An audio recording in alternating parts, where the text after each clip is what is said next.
Welcome to Ausfilm Creatives, a podcast about Australian creatives working behind the camera. My name is Peter Sylvester and I'm your host.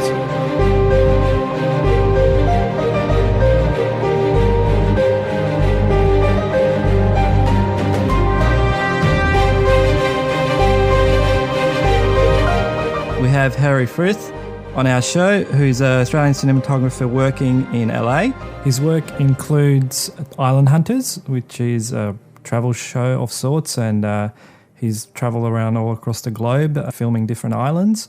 And lucky enough, he came along with his crew to nearby islands where I lived, and I got to work on a little production assistant role on it, and that's where I met Harry. So I was quite fascinated by his story, and I really wanted to get him on the show. Majority of your work is television, but you also do feature films. So, yeah, welcome to the show. Oh, yeah, g'day from LA. Excellent. How did you get into cinematography? I mean, I don't know much about your Australian history. Right. I really know what you've done, obviously, in LA and in America. So, let us know a little bit about yourself as far as your early days of what made you become a cinematographer. Well, I started off as a press photographer and working for the Australian Tourism when I was a teenager in Noosa in Queensland. And it was like the perfect life. You'd take a few photos and go surfing. I wanted to be a film director. I don't know why, because I love photography so much. So I moved to Sydney, and I ended up working on various films, like doing art department running and stuff like that. And then I moved into clapper loading, and then I moved into being a camera assistant stroke sound recordist, like for SBS News. And I didn't know anything about it. I was just told, plug the microphone in there, press record, and aim the mic at the action, And that was my training, so I had to learn the rest for myself. So lots of perspiration involved in the early days of not knowing what I was doing. So basically I didn't go to college. I learned on the job, and just bought all the American Cinematographer books and got the American Cinematographer magazine, and educated myself basically, and hung around filmmakers and actors, that are all rich and famous now. That was my education. Nice. So I guess obviously you loved taking photos. Is there something really specific that you really enjoyed about taking images and being a cinematographer? Like, why did you really hone it onto that specific role? Well, early days it was the fascination of like waiting for the film, to be processed. Whether you're shooting film, moving images or still images, it was the fascination that something would come out, and you'd see the image and go, "Wow, that came out! That's great." But now that you can see everything immediately, you can get a better idea of what you're doing, and you can take more photos and cost less money and all that sort of thing. And the main thing for me is, like the framing, the composition is really important to me, and the lighting and capturing things at the right time of day, and frame size, rule of thirds. All that kind of thing is infinitely fascinating. I could just keep doing that for the rest of my life and never have to do anything else. It's just it's a beautiful thing. Yeah, I mean that's pretty similar to me as well. It's just always seeing something in a different way and how you could shoot it differently. And once you even get into the edit room, you look at it and you go, "Oh, actually, it'd be really cool to actually shoot it a different way." So I guess that's probably what drives me. But and then you did a beautiful job on Ben Hall. It was lovely. Oh, thank you.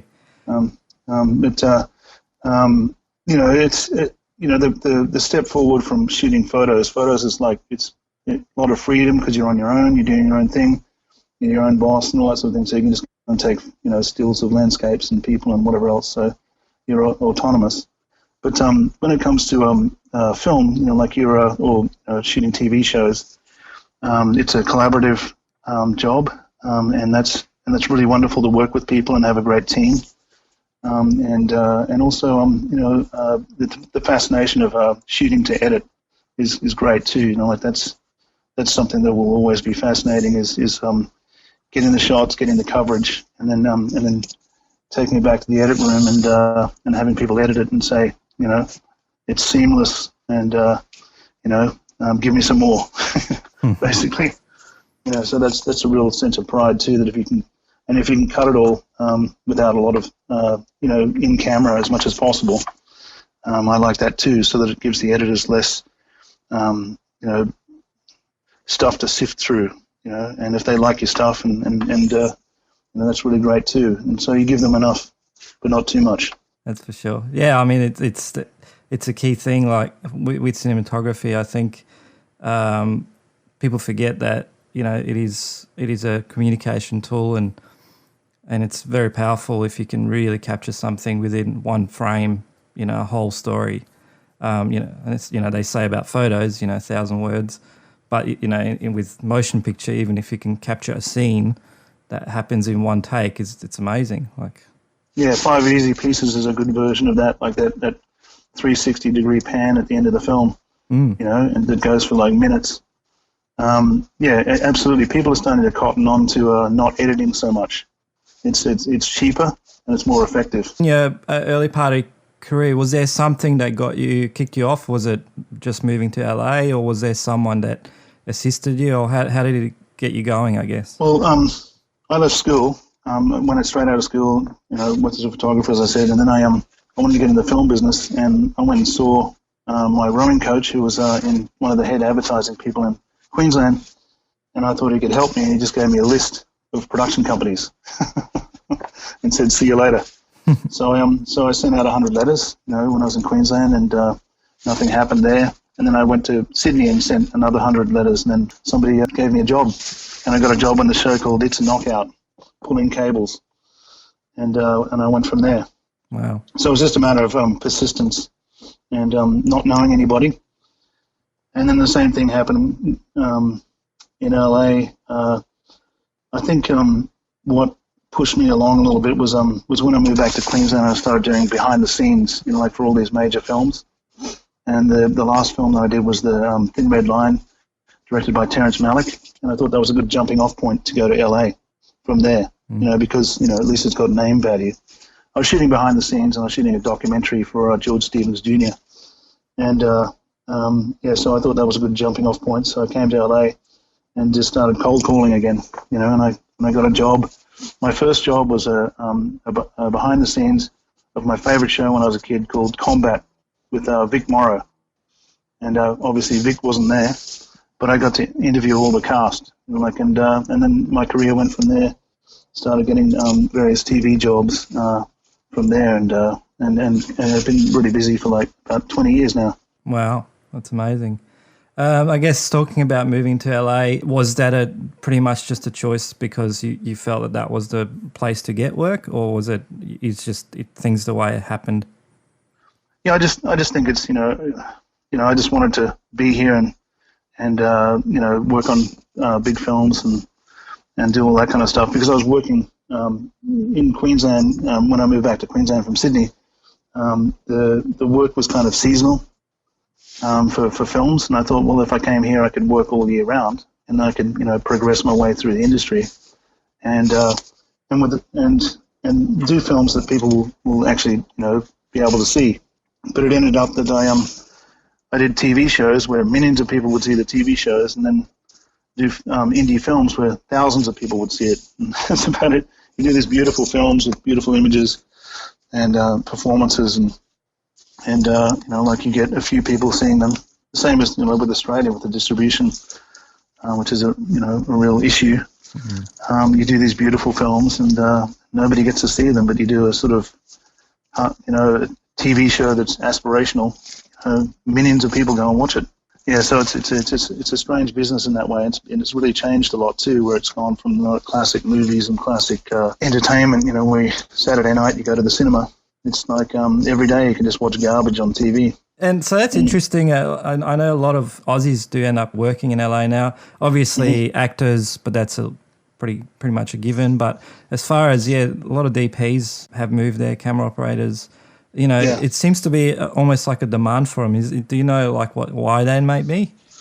Well, first of all, the reason why they usually move here is because they want their work to be seen, and they see a ceiling. I remember doing a screenplay for Dean Semler, and he left Australia because as soon as he won an award, nobody wanted to hire him. And also there was just a ceiling there that just wasn't enough. You weren't able to progress beyond a certain level. And so that's why a lot of these guys come here. And there's a good example of what you're talking about with the demand for Australians. There's this Blumhouse, that did the film Get Out. A friend of mine, Toby Oliver, shot it. That particular company loves Australians because they work hard, and they're efficient, and they shoot beautiful images. So they're like they're just a dream come true. And a lot of those films don't have a huge budget, and these people bring it in and they bring it home. And these hit films, and that's what Aussies do here, and they've got the enthusiasm. They're not sort of jaded by the industry.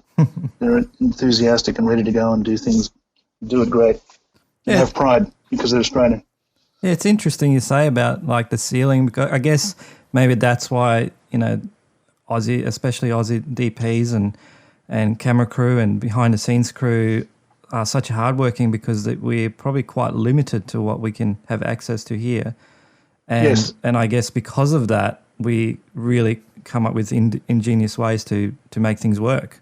Yeah, exactly. And it's, I remember Dean Semler saying, that he was hired to come back to LA to set up a piece of cardboard spinning in front of the lens, like that they couldn't figure out how to do it, It's like, just to do a special effect. Yeah, we have to be innovative, and people are shocked. And also here, everything's, a lot of shoots are very grip and gaffer heavy, and I've worked on films, and I'm like, no, I don't need that, I just need this, and let's get it done, and let's move on to the next one, and still do a great job, but you just don't need all the fanfare, because a lot of the time it's like, bring in the lights, bring in the gear, just so the client thinks that they're getting their money's worth, if you know what I mean.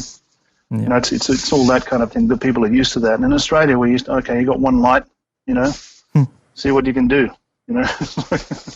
or no lights. I know all that. Yeah, so and that's another thing too. Yeah, absolutely. We're definitely, trained to innovate, and come up with solutions, adapt and overcome, So we'll move on to things you've worked on. Recent project that you enjoyed doing, and maybe talk a little bit about the approach and working with other creatives and director and artists. What did you like about it? What was some of the challenges?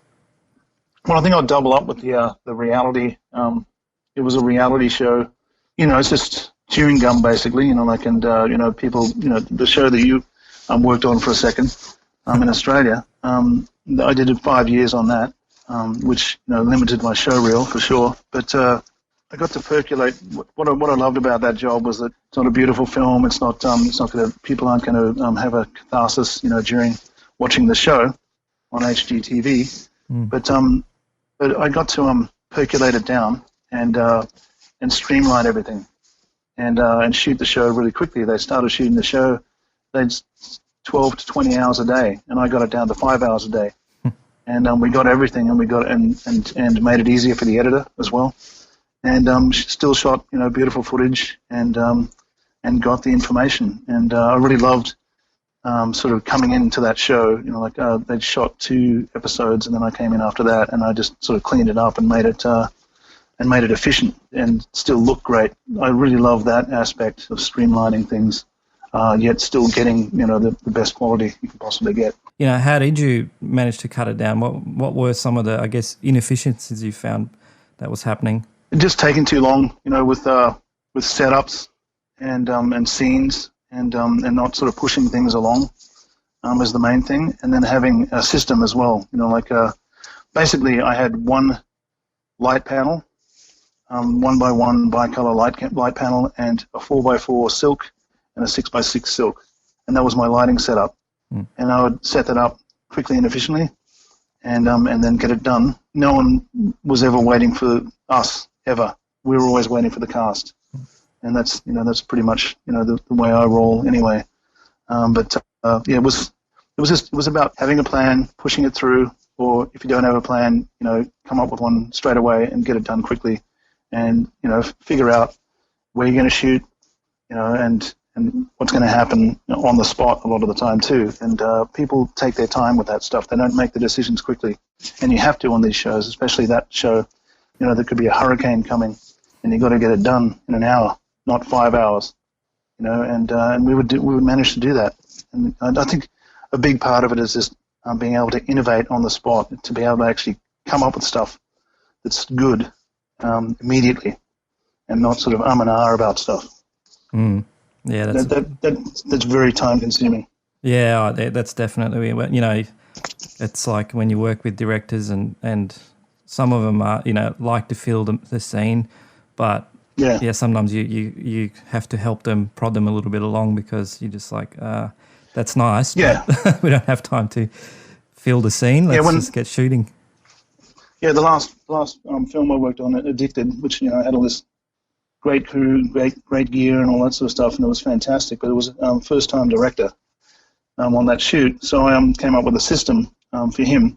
Is that I'd have him, I suggested he work with the actors and the dialogue and the information that's going to happen, and suggest that he just let them walk into the scene, find their places, and if it worked, put the marks down after that, and just do a lot of the blocking out for him, which really helped him a lot. He didn't have to think about the shots, because he trusted me, and so he just had to think about the performances, and I took care of the coverage and the blocking, and so we got things done very quickly. We shot that film very quickly, and it looked good.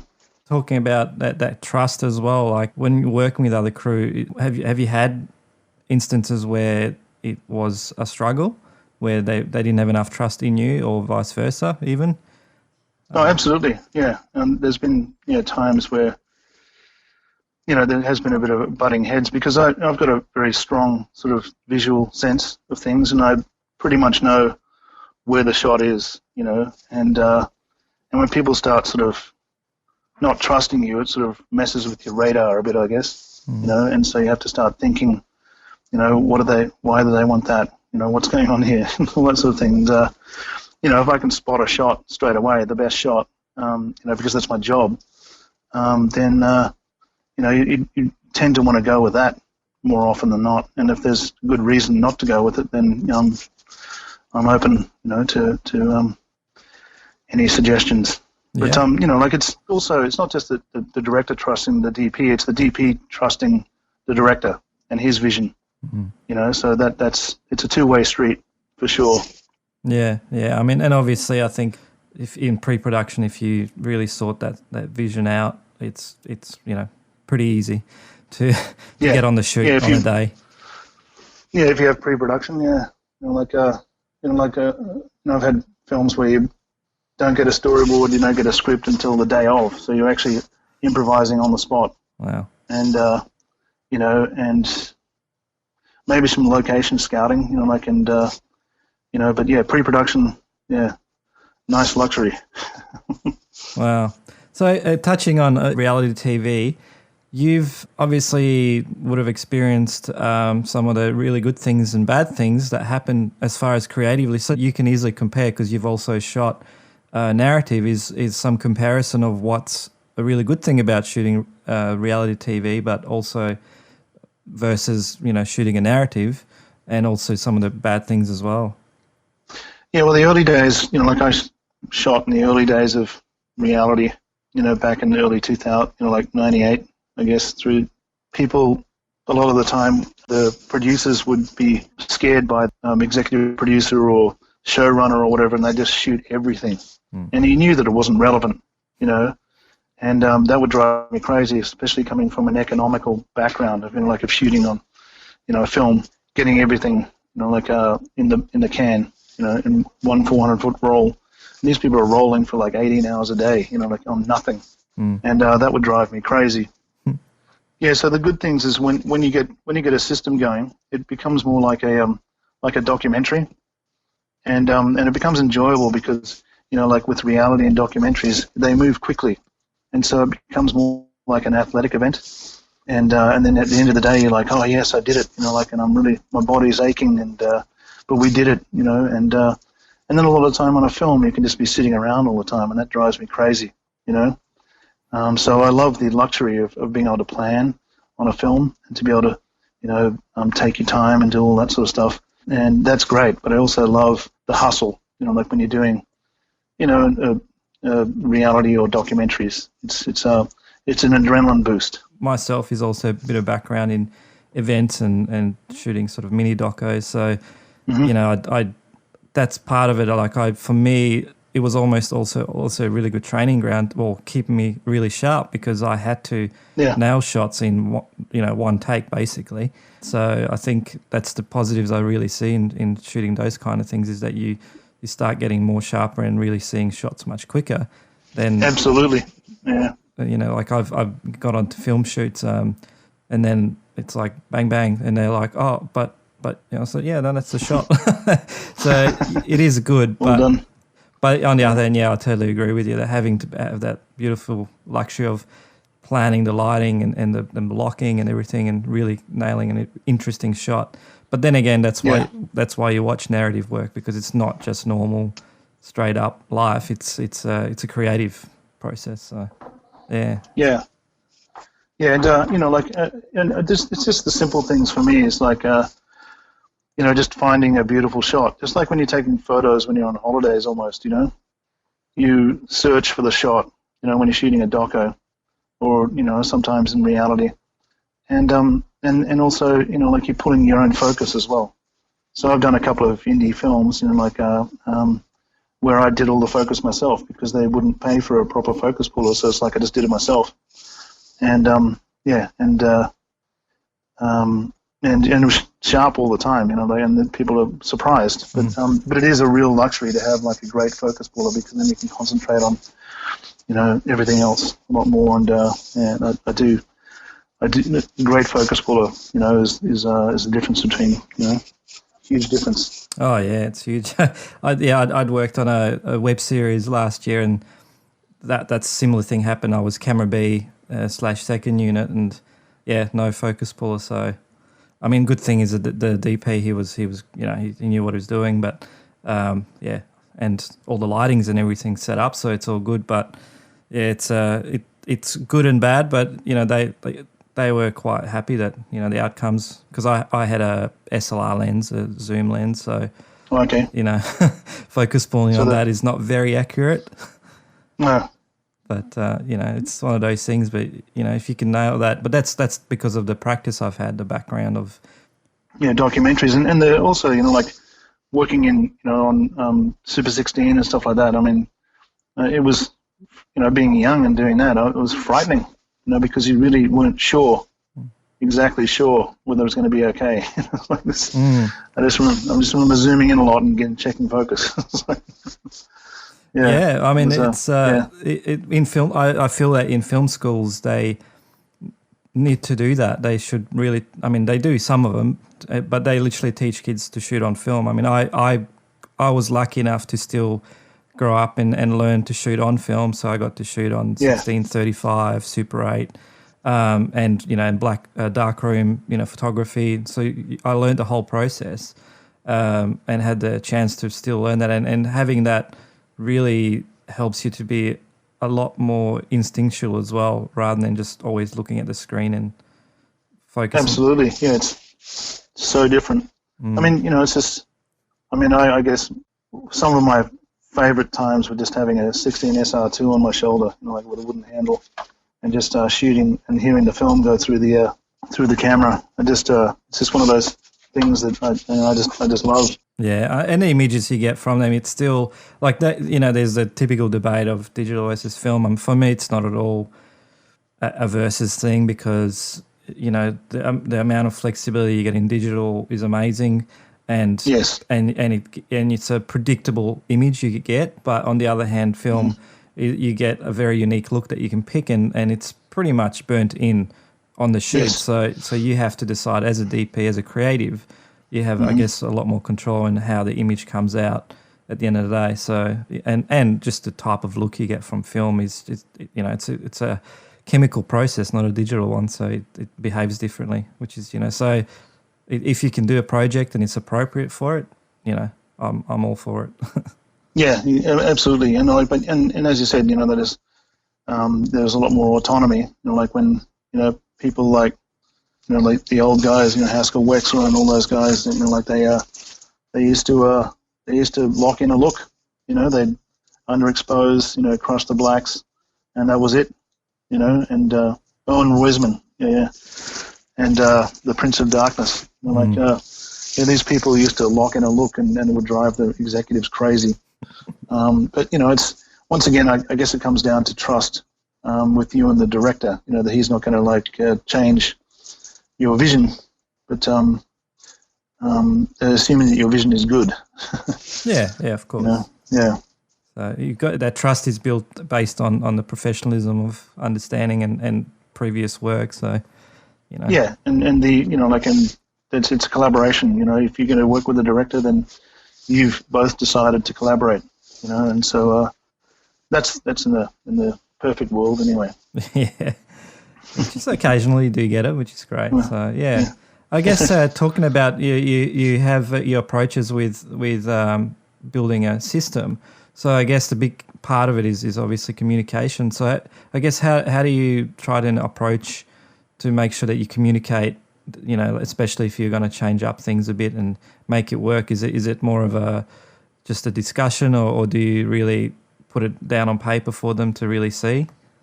Yeah, I do a bit of the paper thing, but all the time I'll just get out the iPhone and get the Greg Tolan app and just say, take a picture and say, that's what I'm thinking. And that usually gets through to them, rather than trying to explain it. It's, pictures actually work really well with the people that I've worked with. And they'll say, oh, yeah, that looks great. Yeah, like that. That works for me, rather than going through the explanation. But I have used storyboard software in the past. There's that animated storyboard software. It's called FrameForge.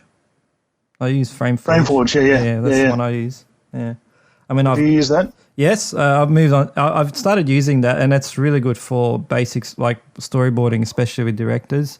It gives you a pretty good flexibility. But I also now have moved on to the Unreal Engine because I actually want to try and pre-visualize the actual lighting, and that has amazing real-time lighting. Because the problem with 3D programs is you have to render the image, and you'll sit there for 2 minutes waiting for it, and then you're like, oh, okay, that's not good. But with the real-time Unreal Engine, it's amazing. It's going crazy. Like in the next year, you'll be able to do pretty much real-time ray tracing, which means as far as lighting, you can really achieve very, very close to real type of lighting, like whether you're doing soft lighting or hard lighting or anything like that. So, yeah, I'm a big fan of pre-visualizing the look as well because, as you said, pictures tell your director or the producers a lot quicker if I send them a properly rendered image, even if we don't have the set because the set's got to be built or the location or whatever. They can kind of see this is the lighting we're going for. So, yeah, but FrameForge is really good as well. Even that, you can get some basic lighting communication. Yeah, you got lights there. And you got, you can dial in what time of the year or what year. Yep. And it'll show you where the sun is. And that's really helpful. It's kind of, dumbs down it gives you a bit of a, an easier road to figuring out where the sun's going to be in like 2020 and August 2020, Yeah. Which I think is really pretty clever, but it could be better. The software, certain things, but it's really handy just for yourself to be able to burn in the ideas and then show it to the director and say, hey, look, what do you think? And they usually, oh wow, okay, that's what you're talking about. Yeah. So. Yeah. Well, the next feature that I'm working on, that the director and I sort of sitting down and trying to pretty much work it out in FrameForge, his storyboard, because he draws them individually, and it's insane to do that. But I mean, it's very good. Like, he could do a comic book, like a graphic book if he wanted to, really. But it still takes him time. And I said, we can do it this way, and it's a lot quicker. And you can put in custom costumes if you know what you're doing. If you use SketchUp, for example, like the Google SketchUp, which is a free program. You can design some of the, if it's like models or costumes that you want to put on, you can kind of do it. So there's, a lot of ways you can actually come up with stuff. But and also, Google SketchUp, it has so they'll have Google Maps on there, so you can actually, if you're going to shoot a certain building in a certain part of the world, it will show you where the sun's going to be at a certain time of day and all that sort of, and you'll actually see literally the building and the area and what's around, which is fantastic. And you can include that in your storyboard. Yeah. Which is amazing. Yeah, and these are the things that, we talk about, the digital world. Like today, I think filmmakers don't have too much excuse in really getting to know their shots, because you have so many wonderful tools now that you back in the old days, you either had to do a recce, if the budget didn't allow it, you just had to rock up and hope, okay, well, it's a midday sun, well, it's going to be around there, but that's about it, So it's pretty amazing these days. You get a lot of luxury in a way, which is good and a bad thing. Yeah, it is. It's sometimes it's good to to ride the whirlwind, and then other times it's good to turn up and know where everything's going to be and what you're doing. It kind of helps a little bit. Talking about technology impact, as far as some of obviously the typical cameras, your Reds and your Ari, Alexas and things, but I guess what do you see as far as challenges with so much technology hitting filmmakers, and obviously the expectation that comes from the producers and the showrunners and things like that because of the technology impact? Yeah, generally they have like a standard camera, that they use, and I think the FS7 and the F55 are like pretty standard, like for broadcast at the moment, here anyway, and but I sort of put it all in reverse and go back to basics of what it's all about, and it hasn't changed. It's just like you're being sort of bamboozled by all this technology. You still have to have the same thing. You still have to have an exposure, focus, and what you're capturing the image on, 4K, and so if you know all the details of all of that, which usually the company gives you the details of what format you're going to be shooting in and all that kind of stuff, and then you've got an AC that's going to go through all of that as well. But I just think that if you stick to the basics, it really helps a lot, because at least you've got foundation, for all the craziness. I talked to the head of Sony at NAB, and he agreed. He said, "Yeah, nothing's really changed. It's just like just the technology and the image capturing is the main difference." And people are just. When I was in NAB, it was all about speed. It was almost like a computer sort of conference. It was all about the speed and the amount of data that you can capture like in this particular device and all that kind of thing. So it seemed to be more about that than it was about innovating with cameras. To me, but as far as all that's concerned, it's kind of scary, the business at the moment, because I'm sort of pretty old school, as you can tell, but things are changing. Like you're going to 4D and virtual reality and all that kind of stuff. I mean, things are just things are going to get very technical in a couple of years. I think it's going to go beyond just getting a new fancy camera. It's going to be more about how we're going to see things, how we're going to view things, and how you're going to acquire that for people to view that a certain way. I love the old-fashioned industry. I watch a lot of old films all the time, so it's kind of we all have to man up and move forward and see what the business has to offer us next. Well, on one side, like you said, the old films, it's just about great pictures, great script, great performance, great sound, and that's all it comes down to. Obviously the execution of it, but the 3D thing kicked in, didn't really work. Like Avatar really came in strong, but that was purely made for that reason. It was a film that was designed. The story was pretty simple. And it was designed for you to experience a 3D film. But after that, there was maybe one or two films that were still kind of pushing the boundaries of 3D, but the rest of them, like I've stopped watching 3D because it's not nowhere near where it could be, or maybe it should be, but the experience of watching a 3D film is still pretty, I don't know, it still seems archaic still a little bit to me. Yeah. Well, they were doing a lot of the 3D in post. Yeah. Which really was cheap and nasty. And that happened very quickly. They figured out that it was cheaper. So that, I guess that ruined that movement. Yeah. And it did go away, and people's eyes were hurting, and, it's like... Yeah, and I know James Cameron at the moment is trying to develop a non-glasses 3D screen set up, and, that'd be amazing if that kicks in, but I think the capturing of 3D is still a little bit long way from the experience of the real 3D that as a person has, because you have a brain in there as well, not just two lenses, but your brain actually does a lot of other processing visually that you don't, I guess, see just by putting two lenses next to each other, making sure that everything is all matching. But so I guess that part of it, and VR, I think, is going to have its own unique niche thing as far as experiencing films. It's definitely going to be a huge challenge trying to create films in 3D if that's where in VR. Like I've talked to a few VR guys, and definitely it's going to be a different form of narrative, I guess, is what I'm seeing, and not the same kind of narrative that films are giving us. And, at the end of the day, the good example is, Netflix. There's tons of shows and everything that's on there. So I think that format of storytelling is still going to be it's going to stick around for a very, very long time. If it's like photos, people still take photos. So it's that kind of thing. So I don't know. Like, it's really bizarre for me, because I guess I'm in between that.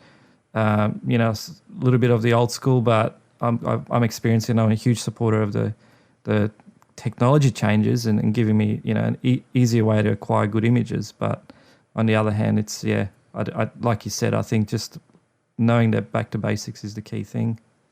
Yeah, absolutely. I think hopefully everybody will still go to films or watch them on, Netflix for narrative and pictures and sound and performance and stuff like that. I mean, that's still got to exist. And I do love, like all the Netflix and Amazon and, Hulu and all these people that are, it's a very creative platform, compared to, the studios dying out, largely because, I think the big reason is because it became a financial thing rather than a creative business, because the old executives back in the day used to be a creative part of the filmmaking, and now the executives at the big studios are just accountants, that punch numbers. And so Netflix and all those outlets are giving an opportunity for good filmmakers and creative people to do their thing. They seem to be greenlighting every piece of work that comes towards them, which is great. I mean, it's like old school Hollywood almost.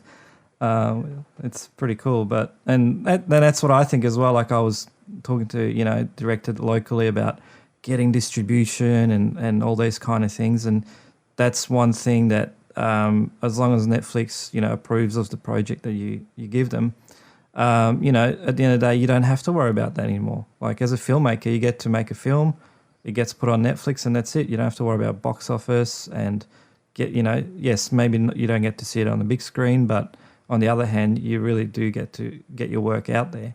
So I think it's a really interesting time for, as long as people stop, I guess, poo-pooing Netflix and saying, they shouldn't be allowed to be in the Oscars and all this stuff. Because I think it's actually a really good outlet for new creatives and new interesting stories. Whether they're successful or not, it doesn't matter, but it's unique and different. A lot of programs on there that are experimenting, I guess. Yeah, and people get to see, your product. Because I think, and I hate to say this, and it's very upsetting, but, people are really not going to the theatre anymore as much, and so if you put it on the telly, then someone might see it. Yeah. Because they'll be at home. So going from, I guess, something that has maybe stuck with you your whole life as a cinematographer, is there a piece of advice or gear that you've had with you or you followed? Now, this is going to sound crazy, but it's basically my Leatherman and and the Leatherman tools that go with that go on my belt every day that I go to work. And then there's my Crozier follow focus that I bring with me, and it's got a crank on it. And so when I'm shooting documentaries, I use that crank. I gauge the time of day on it, like 12 o'clock, and then I pull focus to 3 o'clock, and then back to 6 o'clock, and then back to 3, and then back to 12. And so I'm usually able to get pretty good focus on that, and I'm familiar with it. And, I'll take it on just about everything, and that's pretty important. Focus is fairly important, right? Yeah. Yeah. You can't really fix that in post. So people try.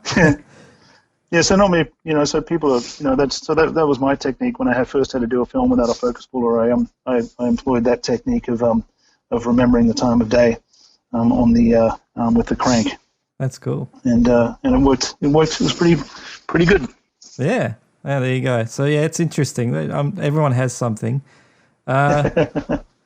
So I guess where do you like to see yourself be doing? What kind of projects or something you'd like to achieve as a filmmaker, as a cinematographer? Well, crazy fantasy of making a couple of films in Australia a year. Like a couple of indie films or at least one. I really want to, no matter what happens with it, I really want to go back and enjoy, life and make. A couple of indie films in Australia, and then go back and forth, or just stay there and make indie films. I'd love that. Do the odd commercial and stuff like that. It would just be the life. You've got enough money to pay the rent, and that's all that matters. Yeah, yeah. And is the reason you want to come back? Is it because you feel more connected, or why is the reason that you're? Yeah, I think obviously, more connected, and I belong there, and.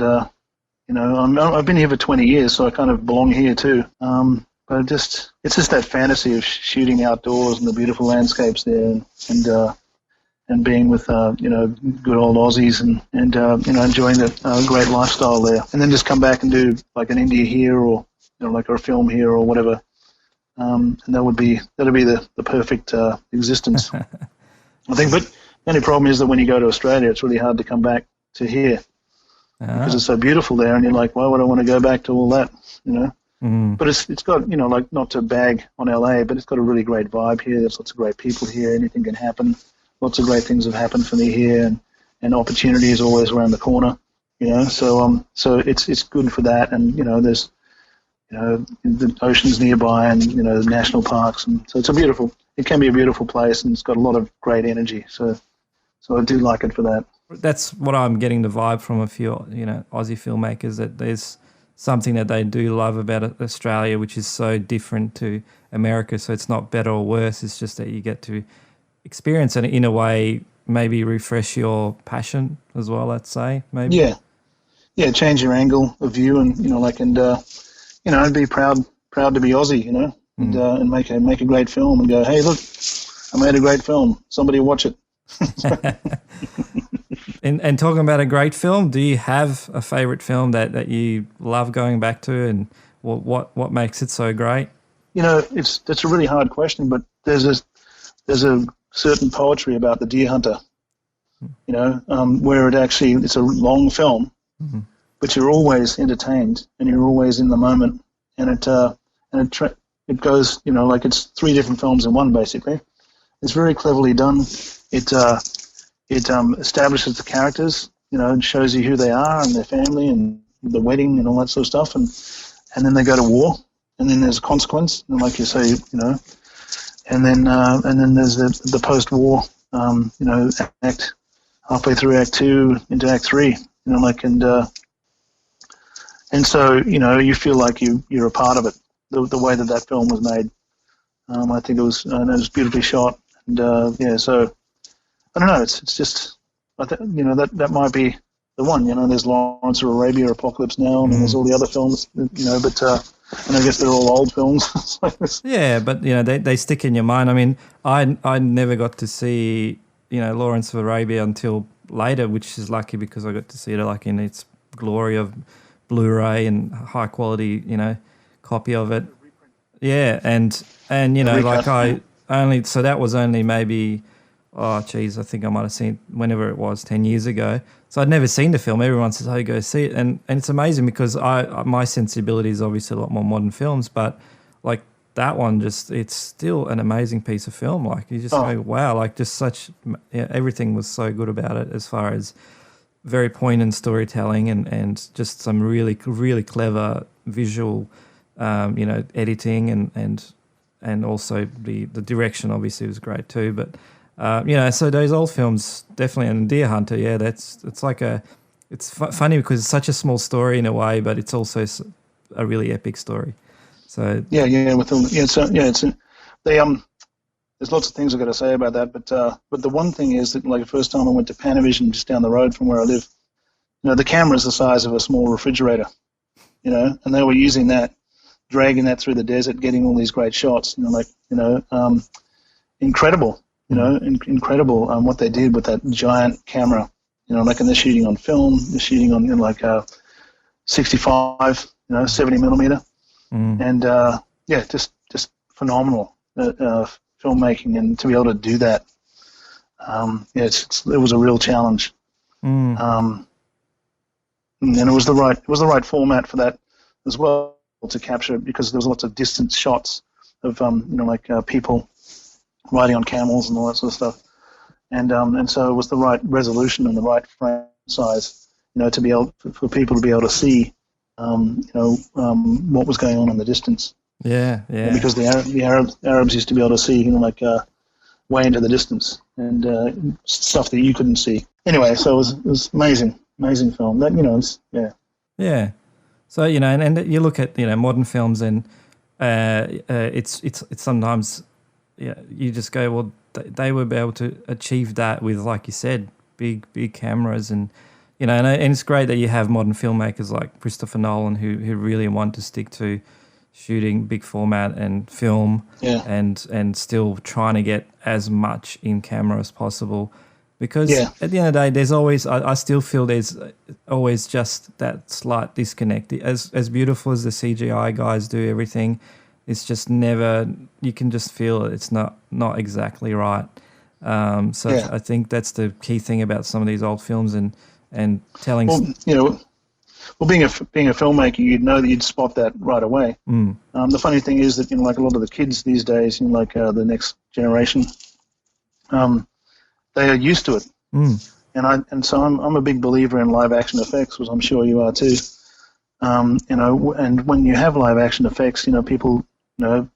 Younger people these days, and even people my age, I guess, they don't know what is that, and so it's actually eye-catching and kind of interesting. But also live action effects, I really love that a lot more. It's you're in the moment, and it's like the old Thunderbirds TV shows, like in the old James Bond films with the miniatures and stuff like that. I just love that. Can't get enough of that.